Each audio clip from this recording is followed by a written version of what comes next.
Hey creators, today I want to walk you through an experiment that completely changed how I think about my content workflow.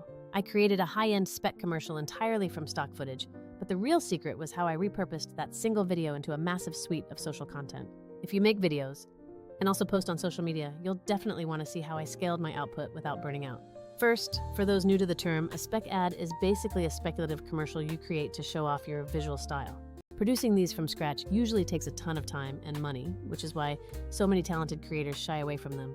I wondered if I could use stock footage to produce something professional and then efficiently turn that single project into dozens of short, performing social clips. My concept was a soft, emotional travel spot that didn't need to name a specific brand to convey a mood.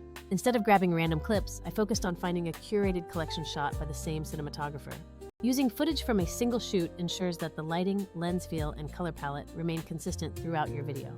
I chose a warm and contrasty look, adding just a touch of grain to make sure the final result felt cinematic and soft. For the audio, I picked a gentle, romantic track and added atmospheric sound effects to really ground the visual experience. Once that main commercial was finished, I realized the real challenge was effectively repurposing it for different platforms. Doing this manually is a complete nightmare that involves endless cropping, captioning, and platform-specific adjustments. That is exactly where I started using Vizard, because it understands which moments in a video are actually worth sharing. I didn't want a tool that just trims video. I needed something that helps me package, schedule, and publish consistently. The first thing I did was upload my finished long-form video and let the AI analyze the footage for me.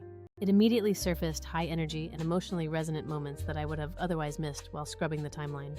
It was genuinely surprising how these small AI-selected clips worked perfectly as standalone content for social media. Then I used the automatic scheduling feature to map out my content distribution across several different platforms. Instead of manually exporting and uploading every single day, I just set the frequency and let the system handle the heavy lifting. The visual calendar view is a total game changer for planning out my narrative arc over the entire week.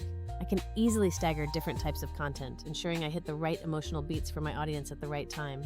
I know people often compare these tools to standard editing software like Premiere or mobile apps like CapCut. Those tools are fantastic for editing, but they don't solve the problem of scaling your output or managing a publishing schedule. Other AI tools might trim your clips, but many of them fail to prioritize the kind of virality that actually grows an audience. One huge lesson I learned is to treat your long-form video as a content mine. You can easily squeeze 5 to 20 micro-pieces out of a single well-produced project if you approach it correctly. Don't forget that sound is half the experience, so make sure your music and effects are polished before you start clipping. And remember, for spec work, keep the branding light so the story stays the focus for the viewer. The final outcome was significant as my engagement increased and I saved countless hours of tedious manual work.